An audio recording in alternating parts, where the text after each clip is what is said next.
Tuhan juga menghendaki kita supaya kita mekar, juga menghasilkan buah juga ya, dimana kita tanam di tempat.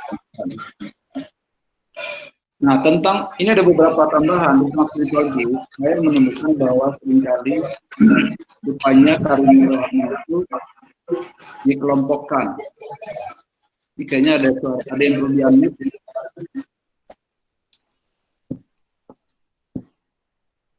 Atau suara saya feedback ya? Udah Bang, tadi Joshua itu Bang. Oh iya. Katanya nggak berisik, jadi mengganggu.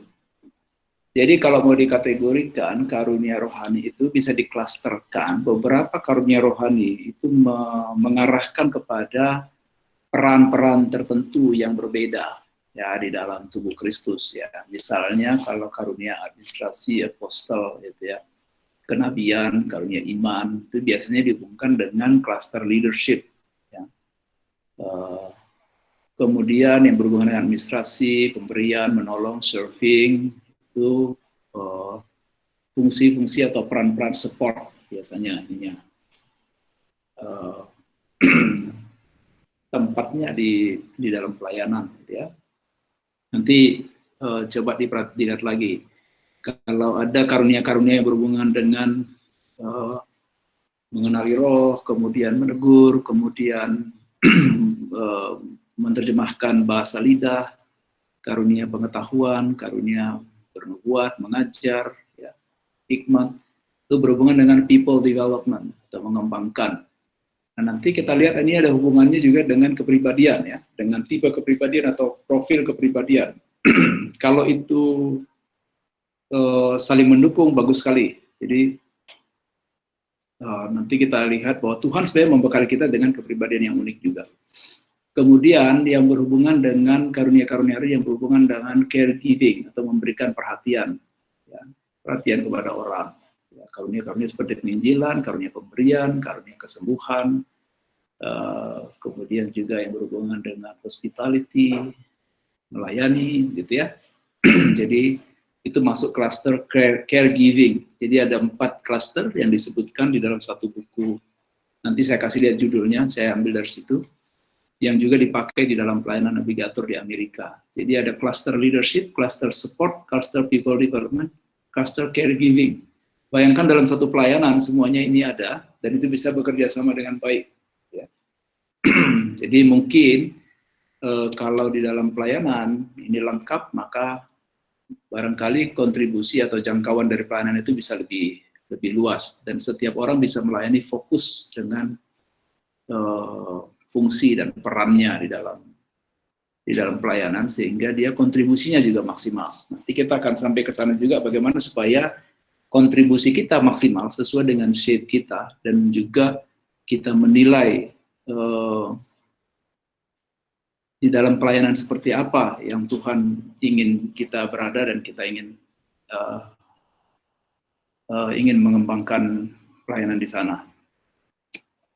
Nah, tentang kepribadian, ini juga sering berkaitan.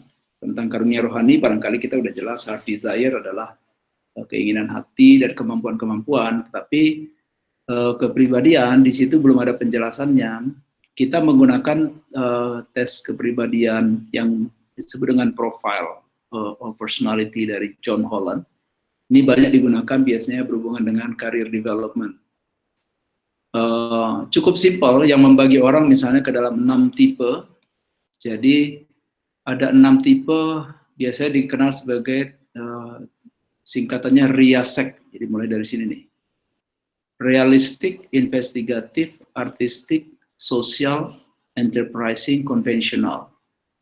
Nah, huruf pertama yang muncul itu berarti yang paling dominan tipenya, tipe kepribadian. Jadi ada orang tipe R, ada tipe S, ada tipe A, ada tipe ini investigatif, ini tipe S, tipe E, dan tipe C. Masing-masing dengan keunikannya, tetapi keunikan itu ditambah lagi dengan kombinasi dari 3 huruf, di mana yang pertama biasanya yang dominan pertama, yang kedua yang secondary, tidak sekuat, tidak sedominan yang pertama, Yang ketiga juga urutan ketiga yang skornya paling tinggi biasanya. Nah, orang realistik dikenal sangat berorientasi kepada things. Jadi ini ada spektrum. Apakah orientasinya kepada barang-barang atau material atau benda-benda? Itu berlawanan dengan orang yang orientasinya people, kepada orang. Jadi ada orang yang orientasinya kepada orang. Di sumbu berikutnya diperbedakan, ada kecenderungan yang lebih dominan untuk memperhatikan untuk data, orang yang senang dengan data, ada yang senang dengan ide ya.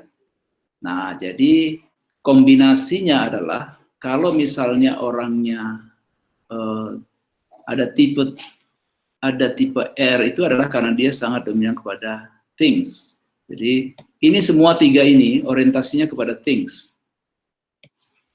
Yang di sini orientasinya kepada orang. Jadi lebih kepada humanity. Kalau ini mungkin lebih kepada berhubungan dengan teknologi atau natural gitu ya. Minat dan tipe orangnya, sukanya bagaimana.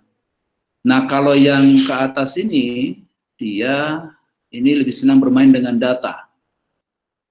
Sedangkan ini senang bermain dengan ide ya. Nah, biasanya kita menggambarkan kepribadian seseorang berdasarkan kombinasi dari kepribadiannya. Misalnya, kalau tipenya adalah investigatif, sosial, dan artistik, misalnya gitu ya. Berarti ini kan, investigatif, sosial, dan artistik.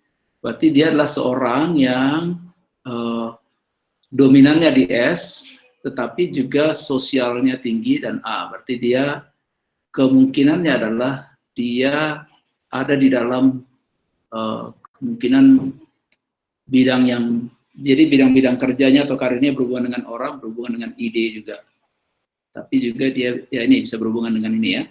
Nah, supaya lebih jelasnya, ini sudah ada ringkasannya ya untuk masing-masing tipe yang dominan. Nanti silahkan dilihat siapa yang tipe dominannya R, misalnya, yang paling pertamanya R. Biasanya orang-orang R itu dia punya ciri yang paling, ini kita lihat di sini ya, karakteristiknya. Mereka sangat menghargai nature atau alam. Jadi value-nya mereka, buat mereka nature itu penting. Kemudian common sense juga, kejujuran dan kepraktisan. Ini orang realistis begitu, ya. Jadi buat dia ini ya adalah hal yang sangat berharga, valuable buat dia. Biasanya orangnya, katanya cirinya yang lain adalah mereka dapat dipercaya, orangnya straightforward, tidak basa-basi, ya, percaya dengan apa yang dia lakukan juga. Biasanya secara umum konservatif di dalam pendapat politiknya. Ya, yang jelas pasti ini bukan orang apa ya, bukan orang demokrat kali ya.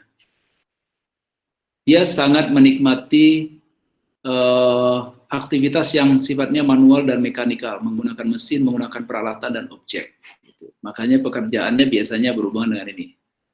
Paramedik, kemudian berhubungan dengan metal, mesin, material, industrial, listrik, memasak, tukang kayu, gitu ya, kira-kira begitu ya. Ini adalah beberapa ciri yang digambarkan juga pada mereka. Biasanya mereka agak tidak fleksibel, orangnya sangat praktis juga. Materialistik bukan berarti mata duitan, tetapi memang dia senangnya yang praktis, harus ada bandanya gitu ya. Tambahan-tambahan lain berdasarkan riset adalah ini yang dikumpulkan dari sifat-sifat dari orang yang tipenya yang utamanya adalah, yang pertamanya adalah R.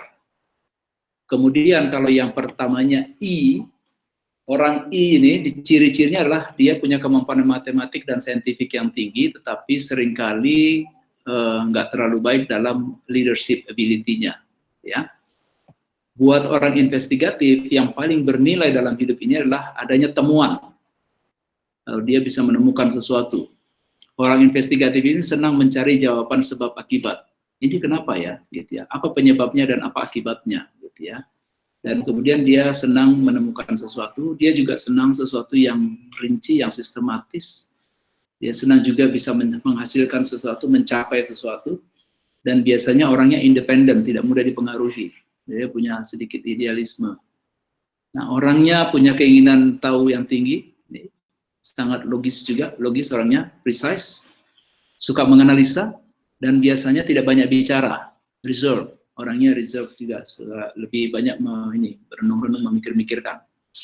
Dia senang aktivitas yang menganalisa atau aktivitas-aktivitas berpikir dan belajar, membaca dan melakukan penelitian. Ini orang investigatif, ya, orang investigatif. Kerjaannya biasanya yang berhubungan dengan ini, ahli kimia yang suka mikirin apa tuh, orang kimia itu kan entah kenapa mereka mau belajar rangkaian apa tuh karbon-karbon gitu ya, atau programmer juga, drafter, asisten di laboratorium, apoteker, ahli bedah, ya, analisis, sistem analis, lalu juga veterinarian, entah kenapa masuk ke sini juga, karena dia mungkin banyak keinginan tahuan yang tinggi ya. Itu tipe I. Sekarang tipe A, artistik. Siapa yang A-nya dominan, yang paling pertama, maka dia termasuk orang yang sangat menghargai keindahan, pengekspresian diri, kemudian pengungkapan imajinasi dan kreativitas. Itu orang artistik. Ya. Biasanya orangnya kreatif dan mandiri, tetapi terbuka, biasanya tidak konvensional, mereka sangat terbuka kepada hal-hal yang baru, makanya dia kreatif. Tapi mereka juga punya originalitas. Originalitas artinya datang dari diri sendiri, ya, selalu menemukan hal-hal yang baru juga. Jadi mereka menikmati kegiatan-kegiatan yang kreatif, bisa musik, bisa menulis, bisa drama, bisa memat patung, atau kegiatan-kegiatan yang lain juga, yang intellectual work, artinya yang lebih bernilai seni ya. Nah, orangnya digambarkan seperti ini kepribadiannya complicated, imajinatif, intuitif, non-conforming, biasanya dia tidak mau ikut-ikutan, ya. Disorderly, agak berbeda dengan orang investigatif, dia tidak terlalu berpikir bahwa segala sesuatu harus dilakukan secara teratur, gitu ya. Tapi juga seringkali secara emosional mereka gampang mereka sensitif secara perasaan, ya, dan juga senang melakukan kegiatan introspektif, merenung, gitu ya. Itu orang artistik. Orang artistik, dia punya kemampuan artistik, tapi seringkali tidak punya kemampuan clerical skill. Suruh masukin data administrasi, biasanya orang artistik tidak mau. Dia akan protes, ini kerjaan yang sia-sia. Sedangkan orang sosial, mereka sangat menghargai pelayanan kepada orang lain. Jadi ini orang people oriented tadi ya. Dia sangat suka melayani orang lain, kemudian juga sangat penting bagi dia keadilan. Jadi orang tidak boleh diperlakukan tidak adil. Misalnya itu orang sosial pasti akan langsung berdiri ke depan kalau ada yang seperti itu. Orangnya juga sangat berpengertian. Maksudnya gampang untuk memahami orang lain. Jadi dia sangat ingin memahami orang lain dan punya empati. Biasanya orangnya ramah, dapat dipercaya, sangat menolong, juga baik, murah hati dan hangat orangnya ya. Mereka menikmati pekerjaan-pekerjaan yang berhubungan dengan orang lain dan menyukai, kalau dalam kepemimpinan sukanya yang team approach, jadi yang tim ya, dia team oriented. Tidak mau melakukan sendirinya karena dia lebih senang kalau bersama orang lain. Dan orang sosial seringkali bersedia mengorbankan kepentingan pribadinya untuk mencapai tujuan kelompok. Jadi yang penting dia bersama-sama dengan orang lain. Jadi social skill-nya memang tinggi, tapi seringkali juga tidak punya kemampuan mekanikal dan saintifik. Ya. Biasanya orangnya kooperatif, idealistik, sociable, ya, kind, empatik, patient, sabar juga. Ya, itu. Profesinya biasanya ini ada guru, konselor, perawat, terapis, kemudian manajer personalia, polisi juga termasuk di sini, pendeta juga sebenarnya termasuk. Hamba Tuhan juga banyak sosialnya karena sangat peduli kepada orang lain. Ya, biasanya orang tipe S itu. Sedangkan tipe enterprising, orang enterprising ini sangat menganggap penting keberhasilan. Jadi orang enterprising sangat menganggap keberhasilan dan juga status, tanggung jawab. Ya, kalau dikasih tanggung jawab, dia akan melakukan tanggung jawab dengan ini ya, dengan sepenuhnya. Dan orang enterprising, ciri yang lain adalah menghargai inisiatif. Dia nggak sabar kalau orang diam-diam aja. Biasanya dia langsung maju ke depan, inisiatif. Dan dia memang, ciri yang lain adalah ambisius. Dia punya ambisi yang sangat kuat dan dia seringkali tidak bisa tahan. Biasanya juga orangnya ekstrovert, terbuka, semangat kalau mengerjakan sesuatu. Antusias. Ini tidak usah disuruh antusias, biasanya orang enterprising itu antusias. Kemudian juga punya kemampuan mempengaruhi orang lain, persuasif, membujuk, ya, mengajak orang, itu cirinya orang enterprising dan sangat self-confident. Saya yakin beberapa di antara kita itu punya tipe enterprising, mungkin dominannya enterprising. Kalau enterprising berarti mungkin bidang-bidang pekerjaan yang dia suka adalah memimpin, menjual, memotivasi, mempengaruhi orang, kemudian menciptakan banyak pekerjaan-pekerjaan. Dia senang kalau semua orang ramai dan kerja aktif mencapai sesuatu. Gitu ya. Dia juga sifatnya akuisitif. Akuisitif itu seringkali mau mengambil alih. Jadi nggak sabar kalau orang lambat-lambat diambil. Energik, dan dia tidak bisa setia dengan satu hal lalu dia akan coba yang lain lagi. Adventurous juga, berjiwa berpetualang, optimistik, segala macam ya. Atau kadang-kadang orang salah mengartikan dia tuh suka pamer, padahal dia senang aja melakukan. Memang dia senang kalau orang lain terpengaruh dengan apa yang dia lakukan. Memang orangnya persuasif ya. Talkative juga ya, senang ngomong, kadang-kadang mendominasi juga. Itu orang enterprising. Ini orang-orang businessman, marketing, director, kemudian orang-orang perencana, lawyer, judge, financial planner biasanya juga ini supaya mempengaruhi orang lain ya. Nah ini beberapa pekerjaan yang biasanya dikerjakan orang enterprising dominan. Mereka punya kemampuan leadership dan kemampuan bicara yang baik, tetapi seringkali tidak terlalu menonjol dalam hal kemampuan saintifik. Jadi dia tidak punya, mungkin dia tidak terlalu menganggap penting menginginkan penelitian-penelitian ilmiah yang lama gitu ya. Kalau bikin penelitian kan bisa berbulan-bulan nggak selesai-selesai dan tidak ada perubahan. Jadi orang enterprising suka nggak sabar dengan riset-riset yang tidak jelas gitu ya. Lalu konvensional yang terakhir adalah orang yang menghargai sekali keakuratan, kejujuran, kemudian ketepatan dan keteraturan. Ya, orang konvensional itu biasanya kayak orang akuntan, bookkeeper, orang inspektor, orang analis, audit. Biasanya orangnya praktis, efisien, biasanya konservatif, sangat memperhatikan hal-hal detail, ya. Dan mereka orang konvensional kalau dia dominan maka dia sangat menikmati bekerja dengan barang, angka-angka, mesin, dan juga segala sesuatu yang mencapai standar ketelitian. Itu orang konvensional, ya. Orangnya hati-hati, biasanya tidak fleksibel. Kalau ya, ya. Kalau tidak, tidak. Kalau misalnya kurang berapa sen pun dia tidak akan mau mundur, harus sama persis. Gitu ya, orangnya sangat hati-hati, prudent juga, sangat konsensus. Ya, kalau hati nuraninya menolak, dia tidak akan melakukannya. Gitu ya.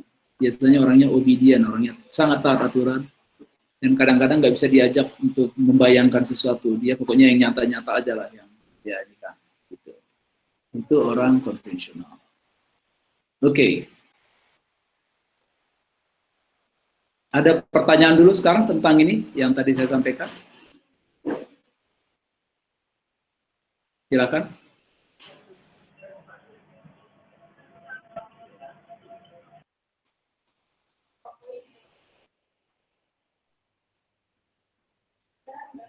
Mungkin ada yang mau membagikan tipenya dia apa tadi, siapa Bung Edi? Ya, Bang.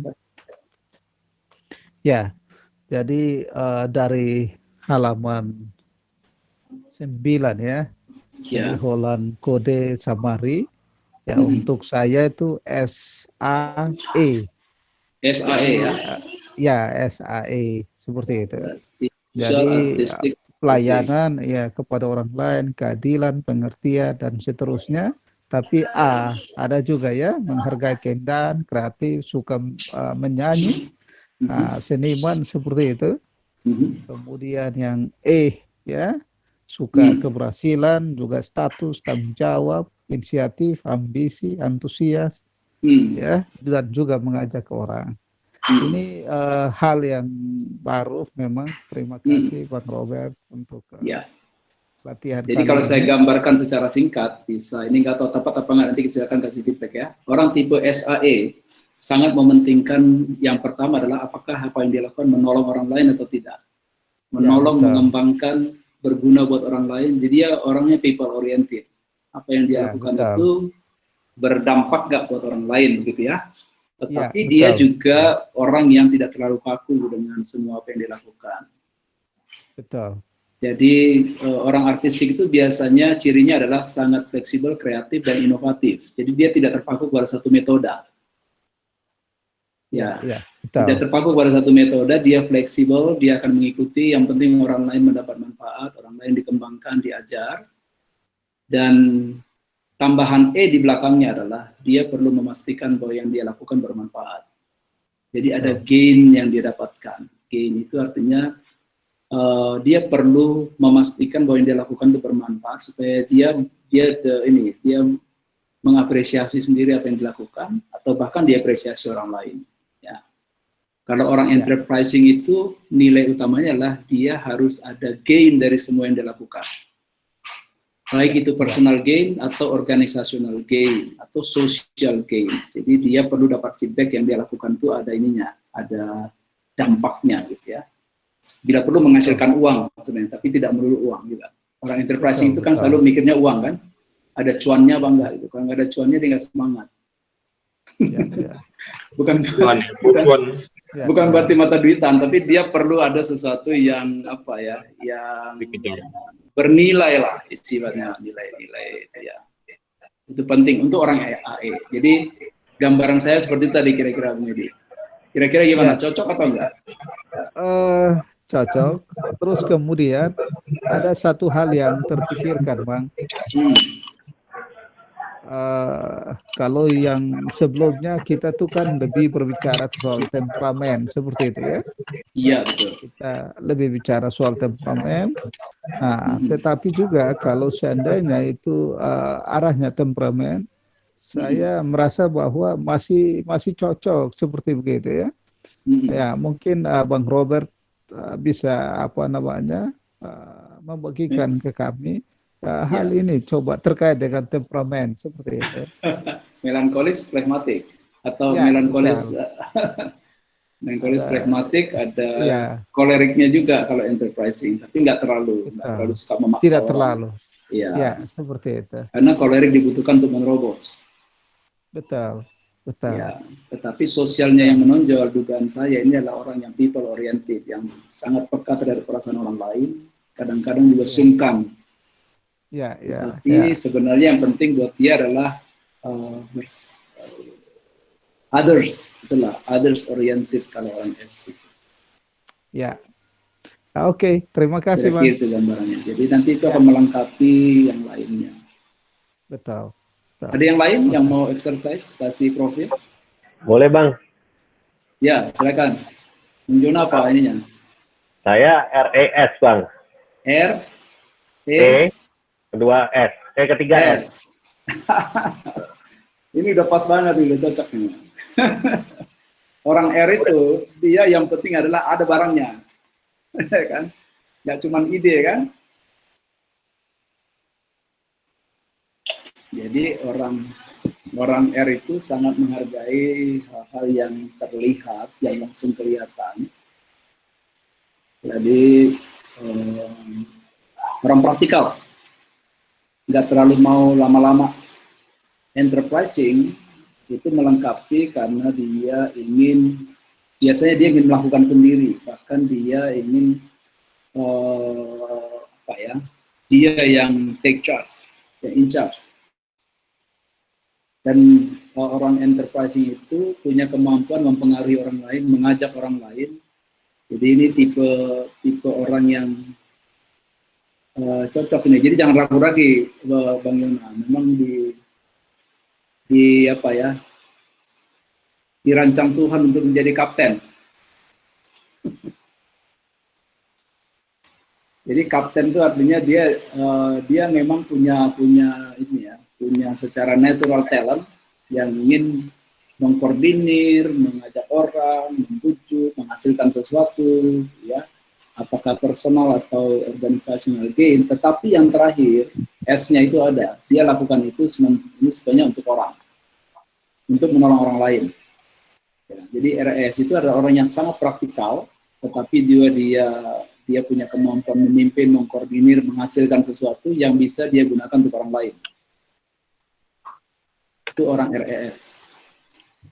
Nah, cocok kira-kira. Terima kasih banyak Bang. Jadi tambah ini baru Bang. Gitu ya. Masukan baru. Terima kasih Bang. Ya, kalau saya lihat cocok. Saya Bang, mulai juga Bang. Siapa nih? Joshua. Marketing ya. Sebenarnya nggak Dominannya cocok. apa? Bang. Nggak cocok ya? Nggak kita lihat cocok. nanti. Kabar blast. Cocok full time ya? Profilnya apa? Profilnya SRC. SRC. C. Sierra Oh. Rainbow Charlie. Oke, sosial, realistik, dan Jadi- konvensional. Iya, tadi sedikit mengembangkan. Mas memang ya, memang sosial ya. Empati, terus ketika di kepemimpinan pun team approach tadi ya. Ya. Jadi saya nggak suka memang sendiri gitu ya. Harus Ya. ada tim gitu ya. Ah, Terus itu tadi ya, sedang mengorbankan diri untuk mencapai tujuan kelompok ya. ya. Mungkin memang harusnya secara ini pekerjaan yang cocok guru, pendeta. Terus Jadi full time juga cocok tuh. terus SRCR, terus tadi apa namanya, keadilan tadi Bang ya. Keadilan, ya. Jadi memang Sosial. ya di kantor memang kalau ada sesuatu yang nggak adil, saya biasanya paling cepat ini ya. Langsung paling- ini ya. Langsung Paling tertuju. sering fokus iya. Nah, Sampai akhirnya ya kadang sampai keluar dari perusahaan. nah, itu tambahannya C-nya, karena orang C itu harus sesuai aturan. Iya, itu dia Kan Bang. orangnya Ada- ini konvensional, harus sesuai aturan, harus sama seperti yang dikatakan ya. Orang Iya. konvensional itu memang susah melawan hati nuraninya. Iya, terus ada juga R, tapi yang kedua R ya, realistik. R-nya, Realistik. ya. R itu Kerja dia dengan- maunya bukan hanya ide, tapi dilakukan. Jadi kalau menolong orang, dia nggak mau cuma usul-usul aja. Jadi bukan tipe konsultan. Oh iya Bang ya. Tipenya itu langsung melakukan sendiri, mengajak orang untuk melakukan, tetapi harus ikut aturan. Oh, jadi gimana kira-kira itu Bang, SRC itu? Ya, orang SRC adalah orang yang Sosial. bekerja untuk kepentingan orang lain, membangun, menumbuhkan, mengembangkan, tetapi dengan cara yang konkret, gitu. Pelatih cocok, pelatih, karena dia mau lihat langsung. Pelatih. Konvensional ikutin aturan, jadi dia bukan orang artistik. Ini beda kalau SRA. Kalau SRA dia banyak modifikasi, banyak improvisasi. Iya ya. Ya, jadi dia sedikit lebih fleksibel daripada ini C. Kalau C itu kadang-kadang nggak fleksibel. Kalau nggak sesuai dengan aturan, dia juga nggak terlalu tertarik, nggak terlalu terdorong. Gitu ya. Kalau orang Iya. konvensional. SR. R-nya Bang? Jadi apalah, R-nya realistik kan. Jadi realistik itu biasanya dia mau yang nyata-nyata, ini bukan sekedar ide, karena itu things tadi ya. Oh Orang iya. realistik itu kan yang dia harus ada barangnya, harus ada bendanya, konkret, bukan abstrak. Kalau cuma usul-usul dia nggak suka. Yuk kita ini aja, tolong gini-gini ya. Tapi apa konkretnya apa gitu? Bisa lakukan. Terus, tapi harus lakukan dengan cara yang benar ya, jangan cara yang ini ya, melanggar aturan ya. Iya Bang. Ya itu orang SRC itu. Gimana? Cocok kamu rasa? Cocok Bang. Kayaknya memang secara pekerjaan memang nggak cocok. Makanya Ya harus- itu nanti pertanyaan terakhir nanti itu ya, pertanyaan terakhir nanti. Iya Bang. Tapi itu melengkapi, kepribadian itu melengkapi karunia rohani, kemampuan-kemampuan yang kita punya. Biasanya Tuhan menginginkan juga. Bedanya orang berbakat dengan tidak berbakat adalah orang yang berbakat akan senang melakukan sesuatu dan cepat dia menguasainya. Yang tidak berbakat mungkin bisa, tapi dia tidak enjoy. Dan lama dia bisa menguasai sesuatu. Jadi kalau kira-kira kita dipaksa melakukan suatu pekerjaan yang kita terpaksa sekali melakukannya, coba pikir jangan-jangan itu kita memang bukan di situ panggilannya. Walaupun kadang-kadang kita memaksakan diri ya demi kehidupan sehari-hari bisa juga. Ya, tapi kalau percaya pemeliharaan Tuhan, beranikan diri aja percaya kepada Allah daripada tidak maksimal di situ. Karena mungkin Tuhan tidak mendesain kita begitu ya. Iya, betul Bang. Begitu. Jadi SAE, RES, SRC. Sudah ada tipe S, tipe R, tipe S lagi yang ada. Ada yang tipe yang lain? Ada I atau A? A-nya di depan, A. Orang seni biasanya. Artistik. Orang artistik kalau A-nya dominan, biasanya nggak suka aturan. Karena dia maunya kreativitas, sesuatu yang baru, yang bila perlu out of the box, misalnya gitu. Saya Bang. Siapa tuh? Trisna. Tuh, Pak Dokter A. Iya. ASI. ASI, oke, ada sosialnya ya. Iya. Nah, ini Dokter ASI ya, artistik ya. Ini artistik berarti dia sebenarnya senang mengembangkan hal-hal baru. Jadi saya tidak akan heran kalau nanti dia menjadi penemu sesuatu metode yang baru. Amin. Ya kan? Tetapi S itu adalah menunjukkan kerinduan dia untuk menolong orang lain. Ini Dokter Trisna ini kan terkenal hatinya baik sekali dan sangat sosial, sangat care penderitaan orang lain, gitu kan ya? Amin. Dia nggak bisa tahan lihat orang yang menderita, pasti selalu pengen ditolong. Trisna cie. Ya.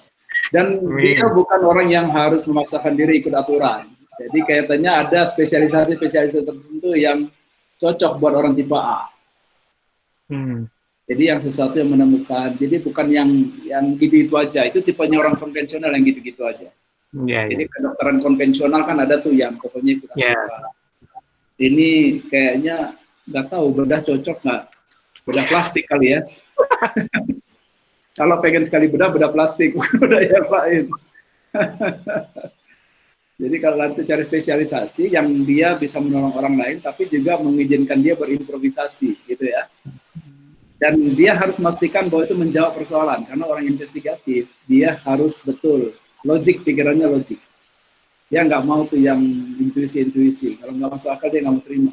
Kalau orang tertarik psikiatri sih Bang. Psikiatri ya, cocok lah psikiatri.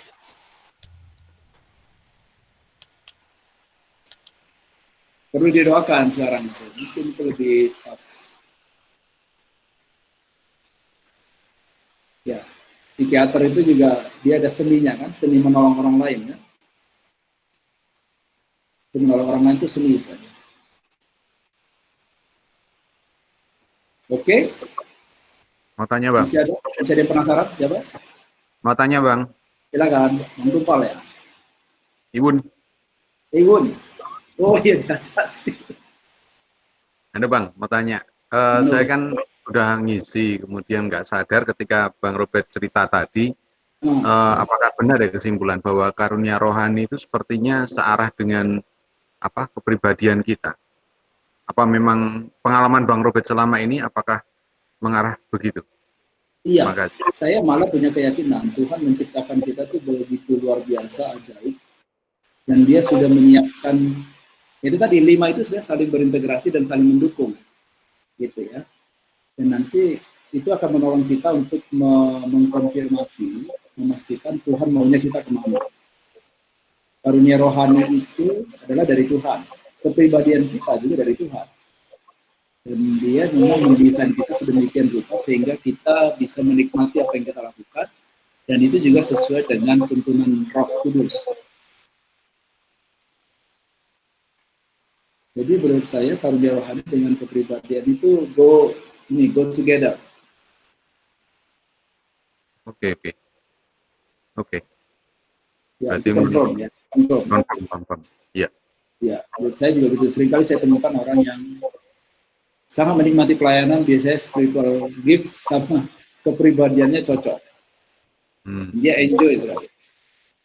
Iya. Ya, itu menolong kita juga untuk mengambil keputusan dan meyakinkan bahwa Tuhan yang memberikan semuanya dan kita tidak take it for granted. Karena Tuhan itu mengerjakan terus dari mulai kita lahir, kepribadian itu dari mulai kita lahir, bahkan di mana kita lahir, orang tua kita kayak apa, itu pekerjaannya Tuhan sebenarnya. Iya. Termasuk variasi-variasi bahwa kita tidak dibesarkan oleh orang tua kita, tapi ada figur signifikan yang lain yang berpengaruh, itu membentuk kepribadian kita juga. Oke, Gitu terima kasih Bang. Oke. Nanti kalau ada pertanyaan, ada lagi siapa? Roni, Bang. Ya, Roni, silakan. Ya. Bang, ini kan kita mengisi sendiri ya.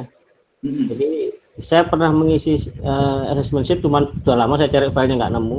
Yang mau saya tanyakan, ini sebenarnya kita mengisi keberadaan diri kita yang biasanya, dalam artian ya mungkin kata-kata saya agak susah saya mengungkapkannya, atau kita yang posisi sekarang gimana kita ditempatkan di suatu posisi yang mengharuskan kita seolah-olah seperti berperan berbeda gitu Bang. Misalnya saya kan SIA ya Bang.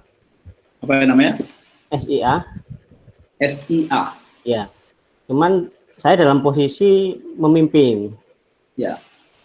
Nah, kadang-kadang di beberapa waktu saya seringkali merasa kayaknya apa ya? Dalam tekanan gitu Bang. Oke. Kalau saya disuruh ngisi dengan posisi seperti peran saya sekarang, saya mungkin akan banyak ngisi hal-hal tentang yang harus cepat ngambil keputusan dan jenisnya itu lah Bang ya, yang harus penuh terobosan dan seterusnya. Tapi kalau saya pulang kerja gitu, ada di balik kamar lagi cuma sendirian, santai, maka akan ketemu saya yang lama lagi. Kalau ngisi mungkin hasilnya bisa jadi beda lagi. Jadi sebenarnya gimana Bang? Ini ngisinya seperti yang jati diri kita yang lalu-lalu itu, ataukah ketika kita berperan seperti peran kita yang sekarang gitu? Mestinya yang kita ini yang sekarang ya. Gitu ya. Iya, karena bisa saja kan berubah, tetapi mungkin dasarnya adalah SIA, Mas Roni, sosial, investigatif, dan artistik gitu ya. Iya. Jadi kalau memang ini yang originalnya, maka memang peran sebuah orang pemimpin itu menjadi tekanan. Ya, kadang saya merasa begitu. Nah, karena bukan berarti tidak bisa menjadi pemimpin, tapi ini pemimpin yang people oriented. Oke. Bukan result oriented. Kalau orang enterprising itu result oriented. Oke. Bedanya, tetap dua-duanya bisa memimpin, tetapi memang tekanannya lebih besar karena dia orangnya nggak tegaan. Nah itu Bang. Orang S itu nggak tegaan karena terlalu memikirkan perasaan orang lain. Beda dengan orang enterprising yang dia bisa mengesampingkan yang penting kan tugas selesai ya. Kamu kalau kamu agak-agak terlupa sedikit nggak apa-apalah gitu ya. Yang penting tujuan kita tercapai. Gitu. Ya dan itu bukan salah saya juga kan, kamu yang mestinya menyesuaikan diri gitu. Itu beda orang enterprising. Sama orang realistik juga begitu karena praktis. Orang S itu sosial, buat dia perasaan orang lain, feedback dari orang lain itu penting buat dia. Dan kalau dia tidak bisa melihat itu secara proporsional, memang menjadi tekanan ini peran sebagai pemimpin itu. Iya. Jadi, tapi saya bilang tadi bukan berarti orang S tidak bisa memimpin, hanya dengan gayanya sendiri. Dia akan teamwork lebih penting. Kalau bisa dia tidak sampai melukai orang lain. Ini orang tipe S kan pemimpin yang tidak suka memecat orang.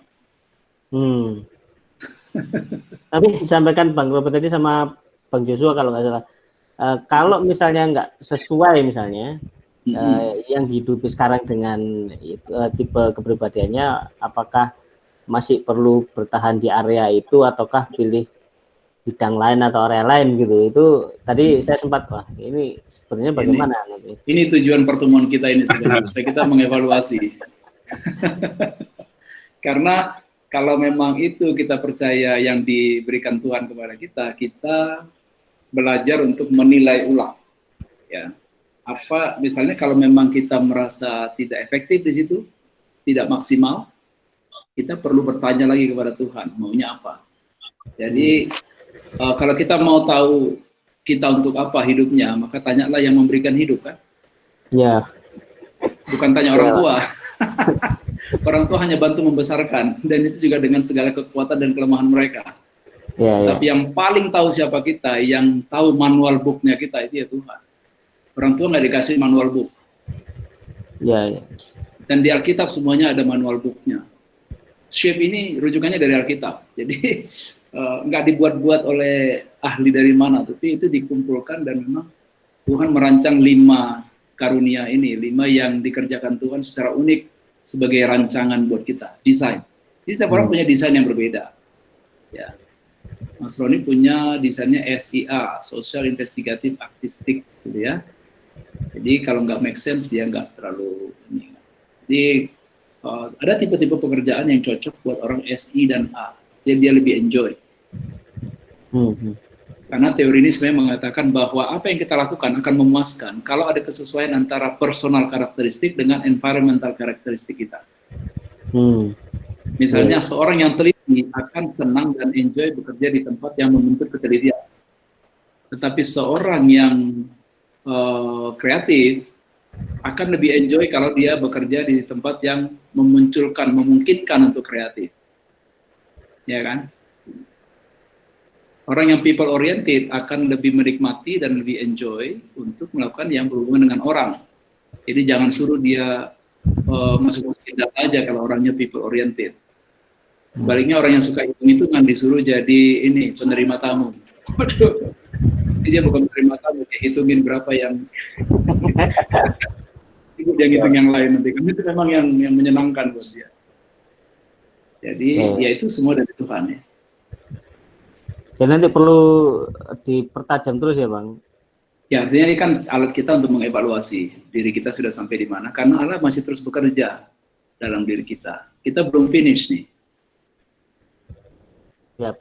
Ya. Karena Tuhan akan memberikan kesempatan-kesempatan sama seperti waktu kita mulai bertobat. Sampai sekarang dia mengekspos kita dengan banyak hal. Barangkali dia menginginkan sesuatu pada waktunya. Sama seperti kalau kita lihat perjalanan Yusuf, ya. Atau Musa, ada waktu yang tepat dari Tuhan untuk memilih seseorang melakukan tugas yang berbeda. Jadi sepanjang perjalanan umur kita, barangkali Tuhan nanti akan membukakan sesuatu yang lebih cocok buat kita. Ya. Jadi memang kita harus selalu mengevaluasi diri di hadapan Allah, selalu bertanya, Tuhan maunya apa lagi? Tuhan maunya apa lagi? Gitu ya. Usia bertambah, pengalaman bertambah, mungkin Tuhan mempercayakan hal yang lebih spesifik lagi atau lebih luas lagi, ya.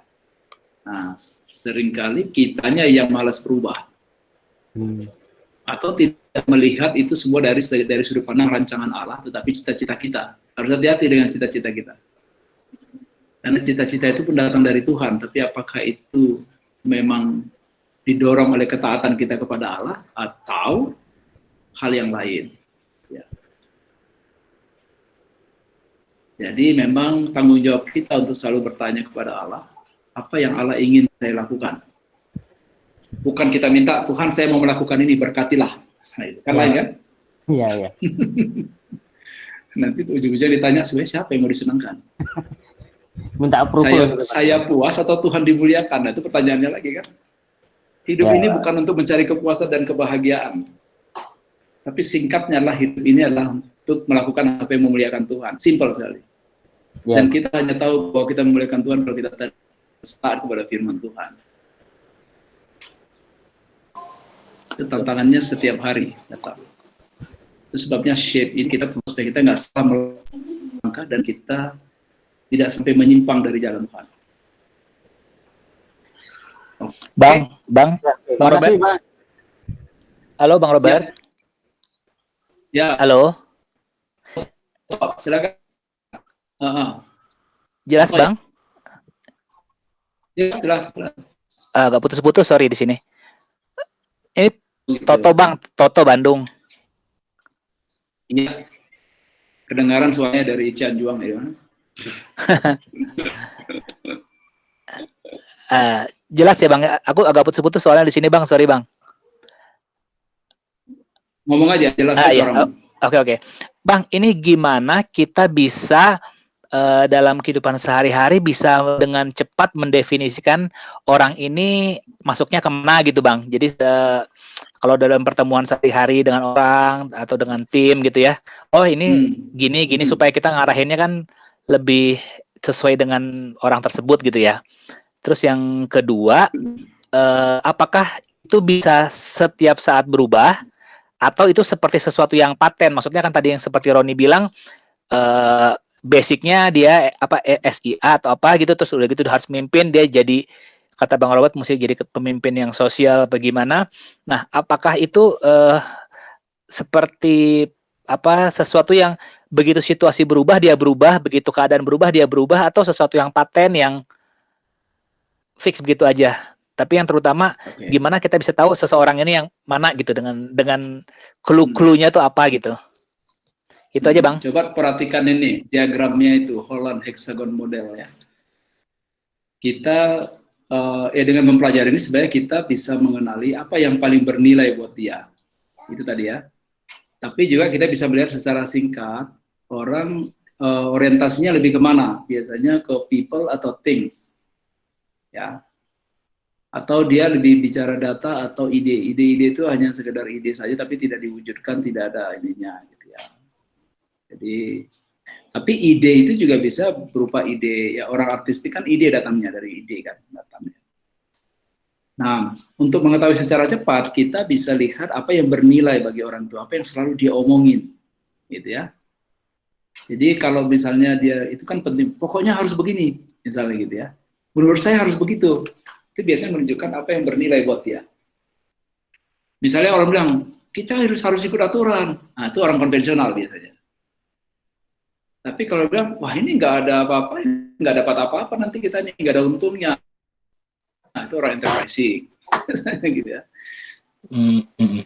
Kalau orang artistik, dia harus tanya apa yang baru, dan bagaimana, apakah kita harus melakukan dengan cara yang sama. Kita coba cara yang lain, itu orang artistik. Ya. Kalau orang sosial selalu memperhatikan akibatnya orang lain, apakah ini menolong orang lain, bagaimana perasaan orang lain. Orang sosial itu ya, jadi manfaatnya kepada manfaat sosial biasanya. Kalau orang investigatif, dia lebih mementingkan apa? Common sense biasanya. Jadi dia lebih menghargai keakuratan. Ya. Coba lihat heksagonalnya, Bang. Tadi saya belum sempat foto, sorry. Oh ya, oke, ya ini ya. Nih, udah perlu biar gede.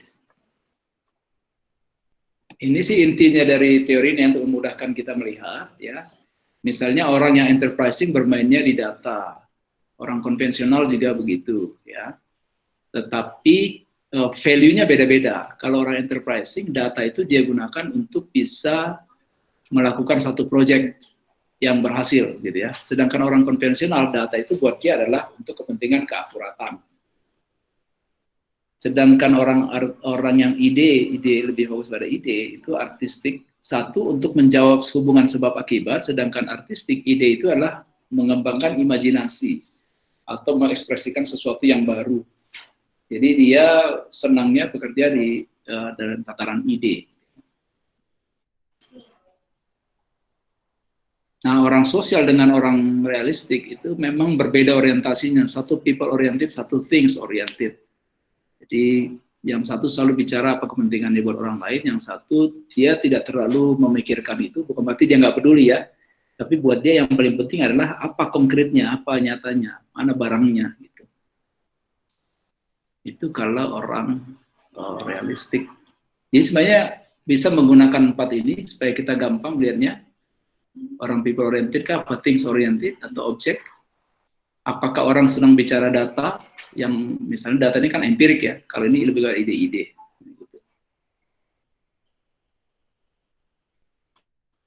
Kalau berubah-berubah, sebenarnya nggak secepat itu berubahnya, karena ada juga yang namanya ajak ya. Nah berubah bisa saja, karena kita ini punya kemampuan adjustment, penyesuaian diri, kita bisa berubah, karena lingkungan menuntut. Tetapi berubah, bisa saja jadi kelihatan tampilannya seperti banyak melakukan aktivitas yang seperti tipe yang lain. Tetapi kita bisa cek kalau dia menikmatinya, berarti memang tipenya itu. Tapi kalau dia tidak menikmati dan dia susah payah melakukannya, kemungkinan dia tipenya bukan itu. Jadi bisa saja. Terus kalau dia introvert itu ngebacanya gimana ya? Ini teori ini tidak mengatakan introvert, extrovert. Introvert itu lebih kepada beberapa ciri. Kalau introvert itu digambarkan sebagai orang yang cenderung memendam ke dalam dirinya, atau lebih didorong oleh sesuatu dari dalam diri. Introvert-extrovert dalam pengertian teori yang lain ya? Iya ya, maksudnya gini, kan kita kan tujuan saya kan pengen tahu nih orang ini kira-kira gimana ya, senangnya apa, dia enjoy-nya apa. Tapi kalau misalnya dia dalam tim misalnya, orang ini nggak setuju, tapi introvert nggak ngomong, tiba-tiba hilang aja gitu kan, itu kan repot ya. Kan pusing tuh. Nah itu kita mesti tahu kan. Nah untuk tahu yang ekstrovert sih gampang dikenalin, karena kan dia menyampaikan semua, kita bisa baca, oh dia orangnya pengen hasil, oh orangnya dia pengen hubungan, nah bisa kebaca. Tapi begitu dia nggak ngomong, nah itu membukanya, atau kita kadang-kadang suka kecolongan tuh Bang, jadi tiba-tiba hilang aja, udah wassalam gitu. Ya, kalau teori ini memang tidak menjelaskan dari sudut pandang introvert extrovert ya.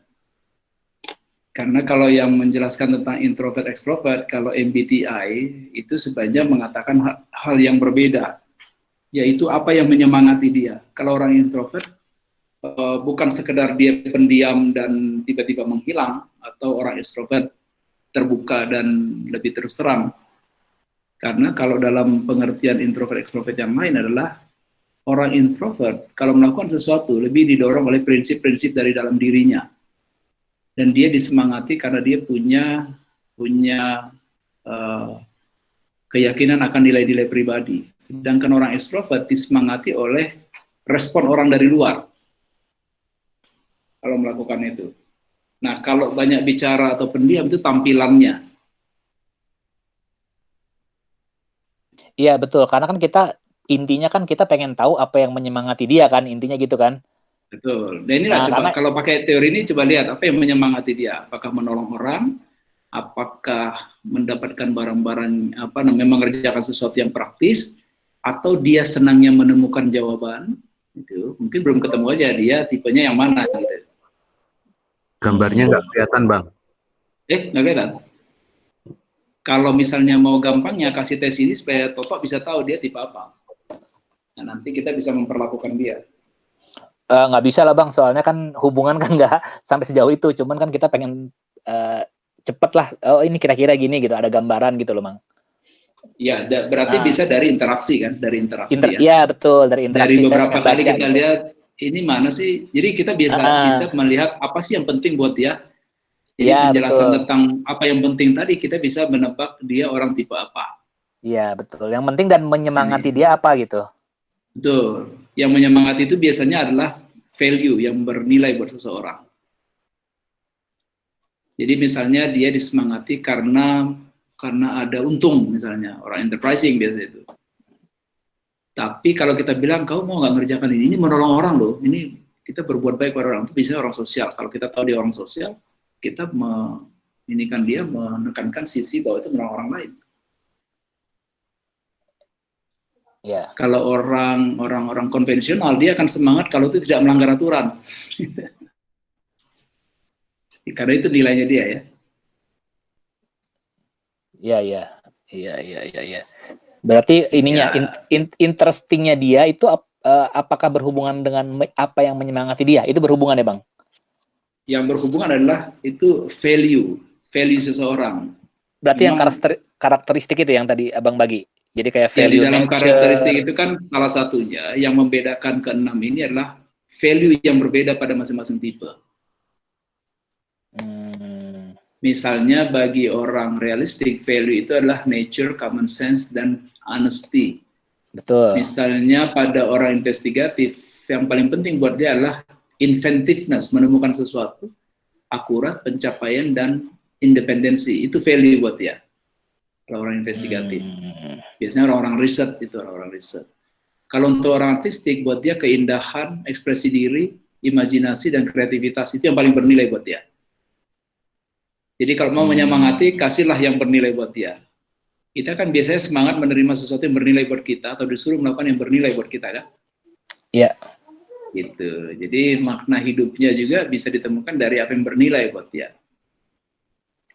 Kalau orang sosial, kalau itu melayani orang lain, dia semangat. Ini orang-orang sosial diajak apa namanya ini bakti sosial, senang dia. Menolong orang dia senang dia. CSR, orang CSR itu bisa orang tidak sosial. Kalau orang investigatif suruh bakti sosial diteliti sama dia, tapi nggak dikasih bantuannya. Ada gunanya nggak? Kenapa orang ini ya? Kenapa malah nggak jadi bantuannya dikasih? Ntar dulu, saya kasih dulu, ini cocok nggak? Bener nggak nih gitu? Kayaknya nggak masuk akal nih, kasih dia mampu tuh, gitu. Bukannya langsung kasih. Gitu. Kalau orang sosial dia nggak perlu teliti-teliti, kasih aja langsung. Nah, dia udah senang, dia udah pulang, udah saya kasih bos, misalnya gitu, udah. Tapi kalau orang investigatif, dia akan senang dengan saya menemukan ya bos, ya ternyata mereka tuh nggak pantas untuk dibantu bos. Jadi dia pulang lagi nanti, wah ini gimana sih, salah ngirim nih berarti. Nah, misalnya contoh kayak orang realistik gitu ya, orang realistik itu pencapaian dia tuh apa gitu? Realistik kalau dia, menurut dia bisa menghasilkan sesuatu yang konkret. Menghasilkan sesuatu atau bekerja dengan sesuatu yang menghasilkan, misalnya bisa membereskan ini, memperbaiki mesin yang rusak, misalnya. Oh, itu teh udah senang dia. Senang dia kalau ada itu, yang bekerja dengan itu, bahkan nggak selesai pun dia senang. Oh, oke. Karena dia orang ngotak-ngotak mesin, nanti nggak selesai dia tunggu lagi dia. Iya, udah aja gitu beres. Dia pokoknya ya nggak selesai pun dia masih senang, besok dia otak-atik lagi. Ngotak-ngotak mobil bisa berbulan-bulan, dia senang aja, nggak apa-apa. Iya. Buat dia nggak penting hasilnya, tapi dia sedang mengerjakan sesuatu yang konkret, itu aja. Nah, kalau di dalam tim yang kayak begitu gunanya apa, Bang? Cuma ngotak-ngatik doang. Ya kasihlah pekerjaan-pekerjaan yang berhubungan dengan peralatan, maintenance, ya sarana prasarana, itu kan cocok ya. Oh gitu. Ya. Hal-hal yang sifatnya teknis lah, teknisi, ya nyusun-nyusun bangku dia senang, nah, gitu ya. Atau memperbaiki apa yang rusak. Gitu. Jangan suruh menulis skrip, dia nggak tahu, dia nggak suka. Bikin skenario dia nggak suka. Kasih pada orang artistik aja. Misalnya kalau Natalan nih, dia senang bikin dekorasi, dibantu orang ini. Tapi dia nggak tahu idenya, dia hanya nempel-nempelin aja senangnya. Atau dia suruh bikin panggung, bangun panggung misalnya, atau bikin sesuatu yang ini. Itu orang realistik. Dia pokoknya dia senang yang praktis-praktis lah. Oke, sip Bang. Thank you. Gitu ya. Oke, kita lanjutkan dulu. Masih ada beberapanya lagi. Jadi gini teman-teman, next step-nya ya. Kita siap untuk next step ya. Oke. Next step-nya adalah kita berharap bahwa kita bisa memaksimalkan personal contribution kita di dalam pelayanan. Jadi saya berharap bahwa teman-teman sekarang sudah mulai memikirkan konteks pelayanan yang sedang dilakukan sekarang atau yang sedang digumulkan akan dilakukan di masa depan. Tentu saja sesuaikan dengan usia perkembangan seperti yang kita bahas 2 minggu yang lalu. Ya. Dan juga tentu saja ini harus dilakukan di dalam suasana doa, bertanya kepada Allah, Tuhan maunya apa? Apapun pekerjaan kita sekarang, apapun ya. Jadi kalau Tuhan berbicara tentang sesuatu yang perlu kita lakukan, sementara melakukan personal development ini, maka itulah yang harus kita hargai dan kita coba. Nah, jadi bagaimana menemukan visi pelayanan sesuai dengan rancangan Tuhan? Nah, dalam hal ini kita akan coba mengakses di dalam kontribusi kita ada dalam tahapan yang mana, kemudian jangkauan kontribusi kita sejauh apa, atau scope-nya seperti apa. Di sini istilahnya scope ya, scope of contribution ya. Kemudian arah kontribusinya kemana kira-kira?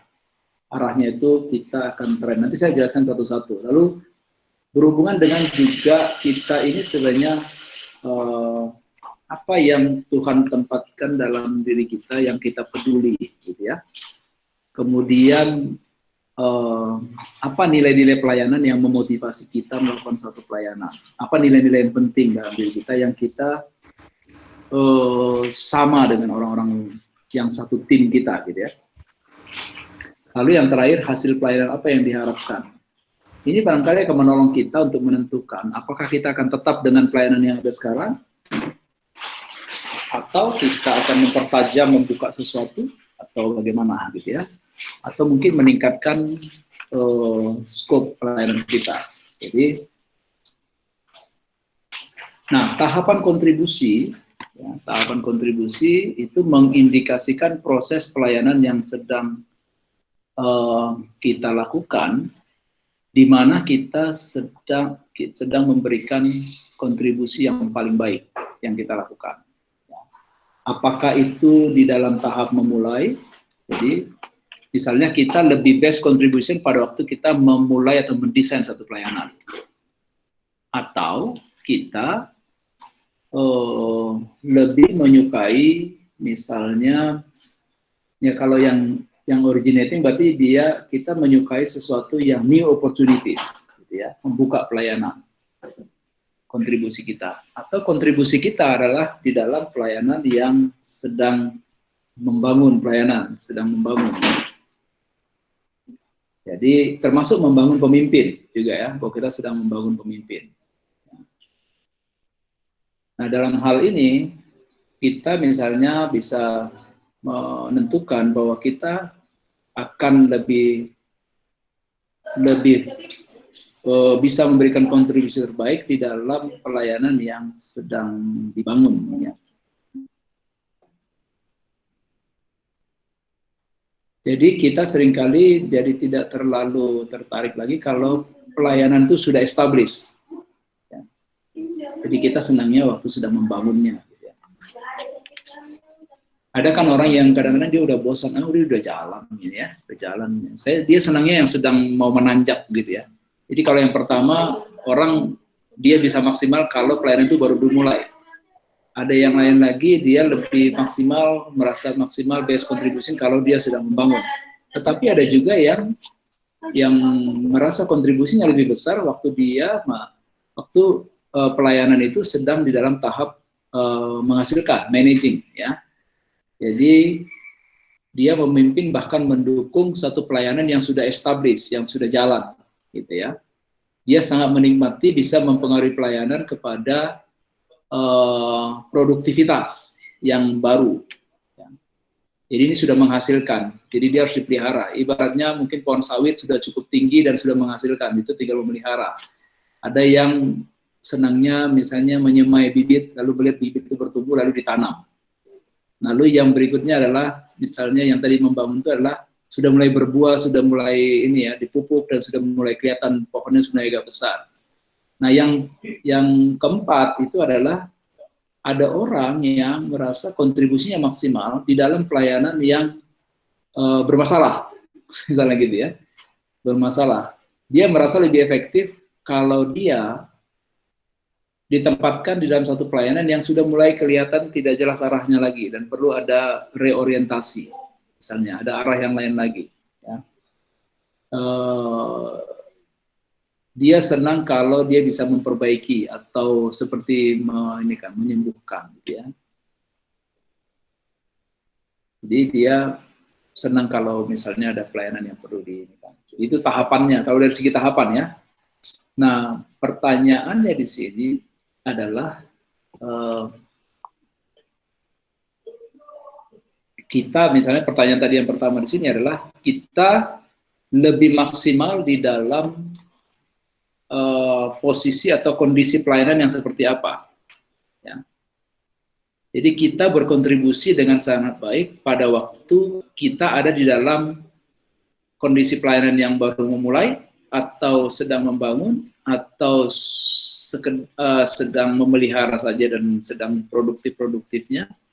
Atau kita merasa lebih bisa berikan kontribusi pelayanan yang lebih baik, yang paling baik waktu kita diminta memperbaiki satu pelayanan, gitu. Itu pertanyaannya untuk tentang tahapan. Jadi kita bisa melihat. Lalu tentang jangkauan kontribusi, ini berhubungan dengan jangkauan atau scope-nya, ya, scope of contribution-nya. Apakah di tingkat lokal, gitu ya, atau regional, atau nasional, atau internasional. Jadi secara geografis dan secara skop tanggung jawab barangkali ya. Jadi pertanyaannya di sini adalah bagi kita, pelayanan saya yang paling efektif adalah pada level lokal, regional, nasional, atau internasional. Gitu ya. Jadi itu berhubungan dengan apa yang kita mampu, kita bisa, dan juga kita menikmati melakukannya, bukan sekedar mampu saja. Yang penting adalah ukurannya kita efektif di dalam pelayanan itu. Jadi kita bisa menilai posisi kita sekarang, peran yang mana di dalam pelayanan, di dalam peran yang bersifat lokal, regional, nasional, atau internasional. Nah, kemudian tentang kecenderungan kontribusi. Ya, kita cenderung tertarik dan menikmati ketika kita melakukan apa? Strategi pelayanan, misalnya meng-create satu komunitas. Ya, meng-create satu komunitas, kita dimotivasi dan terdorong untuk membangun kerjasama pelayanan melalui persahabatan, gitu kan ya? Dan Maaf, Pak. kita, ya. Apakah ada slide-nya ini, Bang?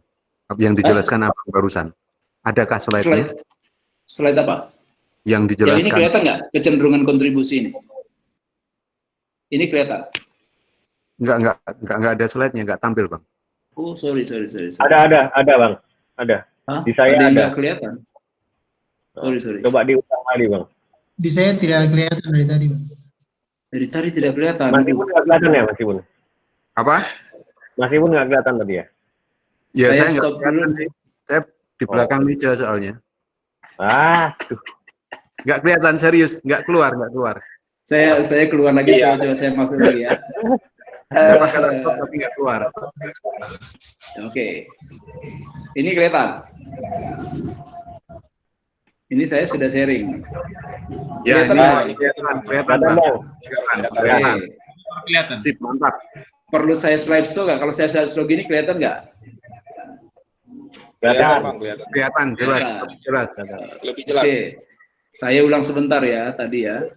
Berarti Jadi yang kalau mulai- kita bicara tahapan itu adalah memulai membangun, memelihara, atau memperbaiki. Kita di dalam peran kita sekarang ada di mana? Atau kita merasa the best contribution kita dalam tahapan yang mana?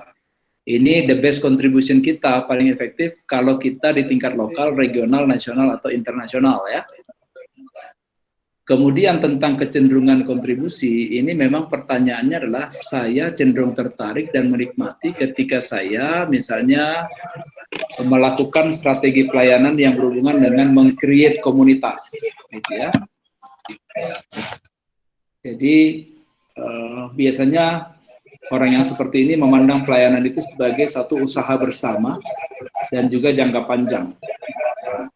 Sementara itu ada juga jenis pelayanan di mana going to the lost. Jadi dia lebih tertarik dan menikmati kalau dia pergi ke orang yang terhilang. Ya, ini biasanya garis depan. Ya. Dia menikmati bagian pelayanan di mana dia menabur dan menuai, gitu kan? Jiwa-jiwa. Jadi dia berhubungan yang langsung berhubungan dengan Injil, gitu ya, memberitakan Injil. Dia tertarik dengan penginjilan dengan berbagai macam cara. Apakah misalnya crusade, misalnya KKR atau kelompok kecil atau one on one, pokoknya membagikan Injil. Dia cenderung merasa lebih dia tertarik dan menikmati waktu melakukan itu. Ada juga orang yang lebih tertarik pada waktu memuridkan. Ya, jadi hubungan yang lebih ini menolong orang yang baru bertobat untuk menjadi murid Kristus. Dia melihat bagaimana orang-orang percaya itu kemudian bertumbuh di dalam imannya. Ya. Jadi dia senang membangun orang dalam kehidupan dia sebagai orang Kristen. Itu discipling. Tetapi ada juga orang yang cenderung tertarik menikmati waktu dia memperlengkapi pekerja, leaders, kayak begini ya. Kayak saya sekarang lebih tertarik misalnya developing laborers and leaders, gitu ya. Mungkin saya tidak sebanyak misalnya teman-teman di Paguyuban going to the lost, ya. Tetapi lebih tertarik ya. Bukan berarti saya tidak mendukung ini ya pemberitaan Injil, enggak juga. Tapi cenderung tertarik waktu menilai kontribusi kita dalam pelayanan, karena kita nggak mungkin bisa melakukan semuanya, maka kontribusi maksimalnya adalah di situ. Jadi training, developing, itulah kalau yang developing laborers, Gitu. Nah, kita ada di mana? Apa creating community, misalnya membangun jejaring, langsung berhadapan memberikan Injil kepada orang yang terhilang, atau memuridkan orang yang baru bertobat, yang mana yang kita nikmati. Memang ujung-ujungnya adalah menghasilkan spiritual generation. Ya. Tetapi kita ada di kecenderungan atau tren yang mana, gitu. Nah, sementara itu ada juga kita bisa menguji juga lingkaran kepedulian kita. Ini ayatnya nggak sempat kita baca, tapi nanti silakan diinikan aja. Dasarnya adalah, kalau kita lihat lingkaran ini adalah, ini sebenarnya ingin bertanya, orang seperti apa yang Tuhan tempatkan dalam diri kita, di mana kita mau menginvestasikan hidup kita. Jadi yang paling inti adalah, kepada orang seperti apa kita mau invest, uang, tenaga, waktu, itu biasanya adalah yang Tuhan tempatkan dalam hati kita. Kalau saya misalnya invest kepada mahasiswa, nah gitu ya, atau invest kepada orang-orang di mana, jadi waktu, tenaga, dan pikiran itu nah, di mana kita bisa memberikan dampak, lalu memberikan pengaruh. Juga kita bisa menguji orang-orang seperti apa yang kita hindari, misalnya gitu ya, yang kita hindari. Jadi dengan melihat lingkaran kepedulian ini, kita bisa menemukan orang-orang seperti apa yang Tuhan tempatkan dalam hidup kita. Gitu ya. Who is on your heart? Kira-kira pertanyaannya begitu. Bisa dilihat dari kepada siapa kita bisa menginvestasikan hidup kita. Nah, katanya, ini kan pertanyaannya, di mana hatimu berada di situ, atau di mana uangmu berada di situ hatimu berada, gitu kan ya. Jadi kita biasanya mau menginvestasikan dana, daya, dan doa kita. Kita juga bisa mengecek orang seperti apa, supaya kita lebih bisa memastikan Tuhan maunya apa yang kita lakukan. Misalnya ada orang yang hatinya adalah kepada para pengusaha, misalnya gitu ya. Jadi dia akan spend banyak waktu memberikan pengaruh di sana, mendekati mereka, gitu ya. Ada juga orang di penjara, misalnya, hatinya dia sangat tertarik dan dia yakin Tuhan menempatkan dia untuk pelayanan-pelayanan di penjara, misalnya, gitu ya. Jadi orang seperti apa yang Tuhan tempatkan dalam hati kita. Ya. Nah, kemudian ini yang berhubungan dengan shared ministry value, nilai-nilai pelayanan apa. Ya. Jadi pertanyaannya di sini adalah, saya dimotivasi oleh nilai-nilai pelayanan yang mementingkan apa? Karena kadang-kadang ini cocok dengan nilai kita. Misalnya ada yang dimotivasi oleh nilai-nilai pelayanan yang mementingkan kerinduan untuk mengenal, mengasihi, dan menjadi serupa dengan Kristus. Ada juga yang dia merasa lebih cocok nilainya kalau pelayanan itu mementingkan kebenaran, kecukupan firman Tuhan, ya misalnya pemberitaan firman lah, gitu ya. Jadi misalnya pelayanan khotbah kan begitu kan, mengajarkan. Ada juga yang dia lebih dimotivasi oleh nilai-nilai pelayanan yang melihat bagaimana Injil mengubah, mentransformasi kehidupan orang, gitu ya. Nah, di pelayanan kita ini semuanya mungkin ada juga orang yang mementingkan nilai yang mana. Ada yang lebih senang misalnya bergaul dengan orang, atau melihat bagaimana pimpinan dan kuasa Roh Kudus. Ada yang dimotivasi oleh pelayanan doa, ya, janji-janji Allah, misalnya ada yang pendoa. Nah, ada juga yang pelayanan pribadi-pribadi yang merasa penting nilai dan harkat setiap pribadi. Jadi satu jiwa dipelihara, terus dia ini kalau ada kehilangan dia sangat sedih, gitu ya.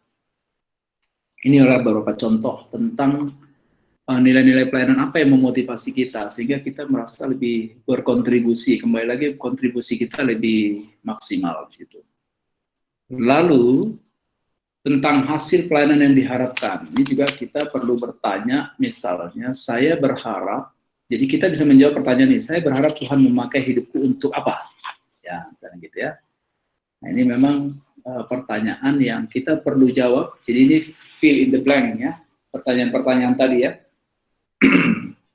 Untuk bisa menilai kembali di mana kita best contribution kita dalam pelayanan, sehingga kita bisa merasa damai saja, tidak harus sama dengan orang lain, karena memang kita shape-nya beda-beda. maka personal contribution-nya kita yang the best itu di mana? Termasuk mencoba menjawab pertanyaan ini. Kita mau Tuhan memakai hidup kita untuk apa? Ya. Misalnya, saya berharap bahwa Tuhan memakai saya untuk menolong orang-orang muda, ya, memiliki prinsip-prinsip hidup yang benar dan memiliki tujuan yang jelas, panggilan hidup yang jelas, gitu. Itulah yang sangat berarti buat saya. Mungkin ada yang lain, dia berharap Tuhan memakai hidup dia sebagai dokter yang menolong banyak jiwa, di mana dia punya kesempatan membagikan kasih Allah, lalu menceritakan bahwa itu semuanya adalah kasih karunia Allah melalui Yesus Kristus, melalui dokter misalnya. Juga, ya. Jadi nanti pada waktu kita menghadap Tuhan, kita bisa mengatakan saya sudah menyelesaikan pertandingan yang Tuhan berikan kepada saya. Karena persis seperti yang Tuhan ingin saya lakukan, itulah yang saya lakukan. Kira-kira itulah pengujiannya, gitu ya.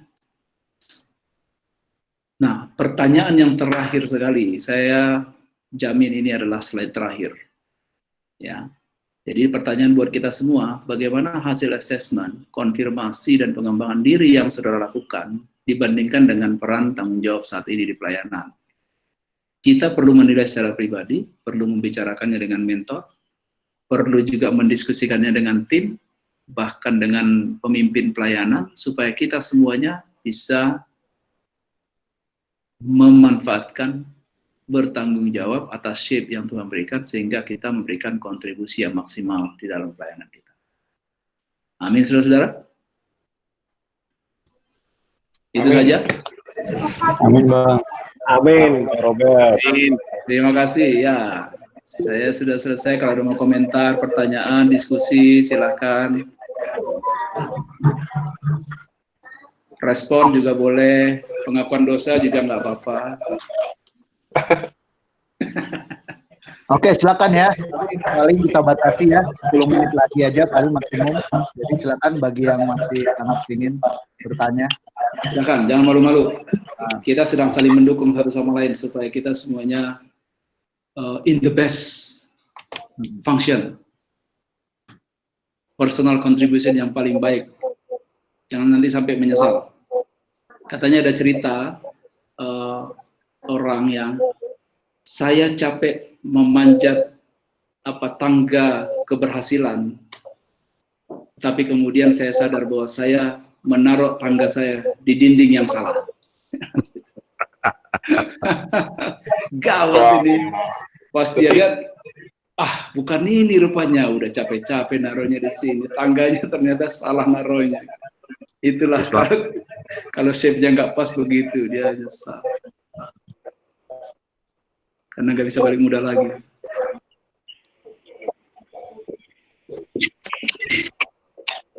Bang, paling tanya aja Bang, boleh nggak Bang? Boleh. Oh ini saya lagi.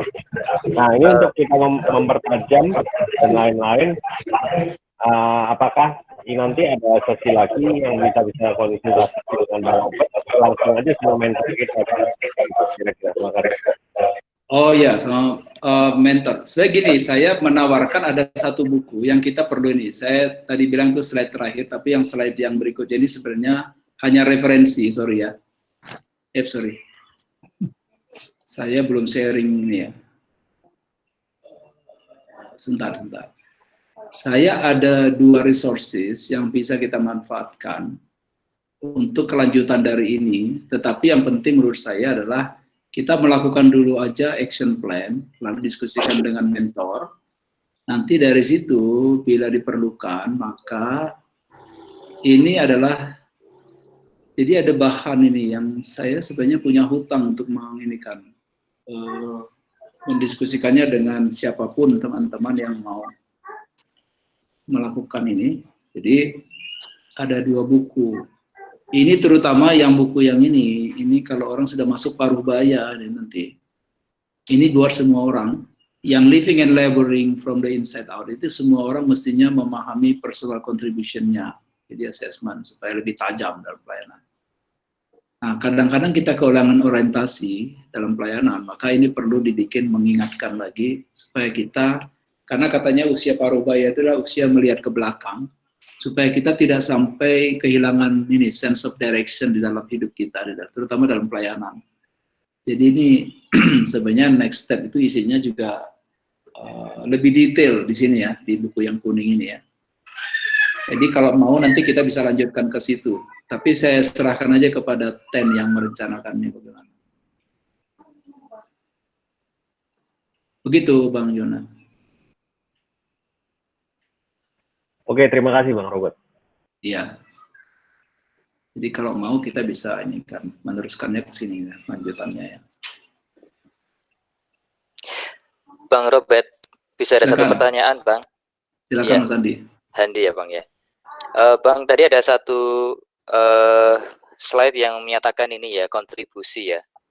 Tadi Bang Robert menyatakan ada orang yang mungkin cocok di originating, building, managing, sama evaluating misalkan ya. Nah, cuman kan memang kita di pelayanan, khususnya pelayanan kampus, itu kan kita sebenarnya orang-orang yang apa ya, merelakan diri untuk tinggal, begitu ya. Artinya kita tidak mungkin punya orang-orang yang hampir tidak mungkin ya, bukan tidak mungkin sama sekali, tapi hampir tidak mungkin untuk punya orang-orang yang berbeda di masing-masing tahapan, gitu ya. Iya. Jadi misalkan kalau di kampus, taruhlah di kampus ITS misalkan ya, ini misalkan kita sedang butuh kontak banyak, jadi misalkan kita ingin memulai lagi, gitu ya. Cuman karena kita di sini orangnya ya mungkin lebih ke building sama managing gitu ya. Jadi seperti misalkan kurang efektif gitu ya. Nah, ini seperti apa, Bang? Apakah karena kita kan tidak punya privilege untuk memilih kadang-kadang, karena memang itu ladang yang diberikan Tuhan ke kita gitu ya. Jadi seperti apa menurut Bang Robert ya? Terima kasih. Ya, memang kita tidak punya keleluasaan seperti perusahaan yang punya banyak orang dan punya kebebasan merekrut ya. Jadi memang yang ada di situ yang dimanfaatkan, bukan berarti kita maksudnya tidak bisa memanfaatkan, bisa, tapi memang kita harus sadar bahwa ada orang-orang yang sekarang ada yang sangat menikmati. Jadi pertanyaannya adalah dia sangat menikmati. Jadi berhubungan dengan tahapan kontribusi, pertanyaannya adalah kontribusi terbaik. Bukan berarti tidak bisa berkontribusi. Tetapi kontribusi terbaik adalah orang-orang ada yang bisa memberikan kontribusi terbaik pada fase pelayanan memulai, membangun, memelihara. Nah, tentu saja kalau dalam pelayanan kampus, karena tidak punya kemewahan begitu, maka ya barangkali mau tidak mau semua orang akan melakukan itu, gitu ya. Sebagian ya itu nanti sebagai bagian yang berikutnya tentang karakter ya. Jadi bukan berarti kita milih-milih juga, tapi kalau Tuhan suruh kita melakukan hal yang lain, yang kita bilang ini kayaknya saya nggak maksimal di sini, oke, itu berarti ujian karakter dulu aja. Ya, ya. Gitu. Oke, ya, makasih Bang Robert. Ya.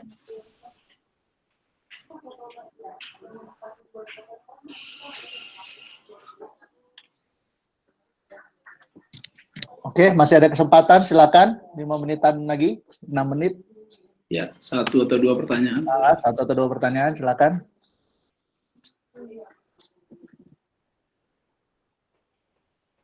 Atau respon, nggak usah bertanya juga, nggak apa-apa. Sharing juga bisa. Paling tidak berespon bahwa ini semuanya jelas. Apa yang dikonfirmasi, gitu ya. Tadi ada satu, maaf Bang, tadi ada satu pertanyaan dari Bang Goso itu di chat ya. Oh. Tapi nggak yang tentang apa nih? Ya, yang tadi yang SRCA apa tadi Bang ya? Apakah bisa ini kombinasi dari yang bertentangan? Ya, ya. S dengan R. Oh, dia berseberangan ya. Bagaimana kita mendeskripsikan kombinasi yang dimiliki? Apakah ada kunci untuk setiap kombinasi? Apakah mungkin kombinasinya yang bertolak belakang, misalnya S dengan R, urutan 1 dan 2, atau C dengan A? Oh, kombinasi itu sebenarnya gini, kalau untuk remaja, kita bisa mengatakan karena kondisinya memang dia sedang bingung, maka itu bisa dianggap konflik dia. Tapi kalau untuk orang yang sudah lebih dewasa, itu sebenarnya rentangnya yang diperluas. Jadi kita menjadi punya spektrum yang lebih luas. Kalau berseberangan itu berarti bahwa kita lebih fleksibel, bisa ke sana, bisa ke sini. Jadi orang yang matang sebenarnya dia bisa menyeimbangkan antara people oriented dengan misalnya things oriented. Jadi saya tidak akan khawatir kalau ada orang yang di dalam profilnya itu bertentangan. Karena itu lebih menunjukkan kepada keleluasaan sebenarnya. Artinya kemampuan dia untuk menyesuaikan diri. Ini tidak kaku lagi. Kadang-kadang kita temukan pada orang yang sudah dewasa juga. Jadi itu sebenarnya dampak dari pertumbuhan.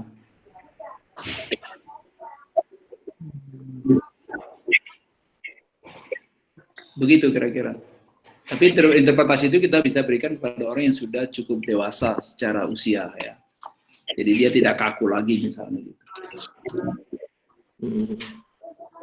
Mungkin karena pengalaman hidup atau exposure kepada bidang-bidang kerjaan yang berbeda membuat dia punya daya ini, istilahnya daya adjustment. Seperti yang tadi berarti Bang ya, SR itu tadi ya, SRC. Iya, SRC betul. Jadi bukan berarti dia orang pelin-pelan atau orang konflik yang tidak bahagia gitu ya. Tapi dia sebenarnya orang yang sudah mengembangkan kemampuan menyesuaikan diri. Tetapi yang dominan ini yang kita mesti perhatikan, yang dominan. Ya. S-nya. Ya, dia akan merasa lebih puas, lebih cocok. Karena itu personal karakteristik dengan environmental karakteristik berarti cocok. Jadi kalau orang yang sosial, tempatkanlah di pekerjaan bidang-bidang yang berhubungan dengan orang. Jangan suruh dia ngurusin mesin, jangan suruh dia di gudang.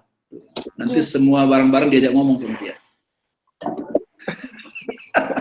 Atau dia kasih nama semuanya, dia kasih nama gitu kan. Karena dia maunya ada ini, ada relation. Dia personalisasi ini, semua dipersonalisasi sama dia, dibikin person. Jadi sama kayak film yang itu Cast Away, bola voli dia kasih nama jadi si Wilson, dikasih gambar. Wilson. Karena dia biasanya senang ini relasi. Jadi salah menempatkan orang bisa nggak bahagia juga dia nggak maksimal juga.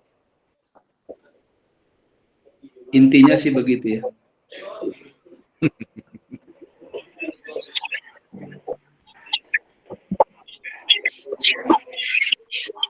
Oke, kalau nggak ada lagi, terima kasih. Nggak ada ya. Terima kasih buat Bang Robert. Kita harus perhatikan ya teman-teman di timur sudah jam 10 malam lewat ini. Oh iya ya. Di barat masih jam 8 ya. Jadi oke. Siap istirahat. Terima kasih untuk Bang Robert ya sekali lagi ya. Sama-sama, terima kasih. Nanti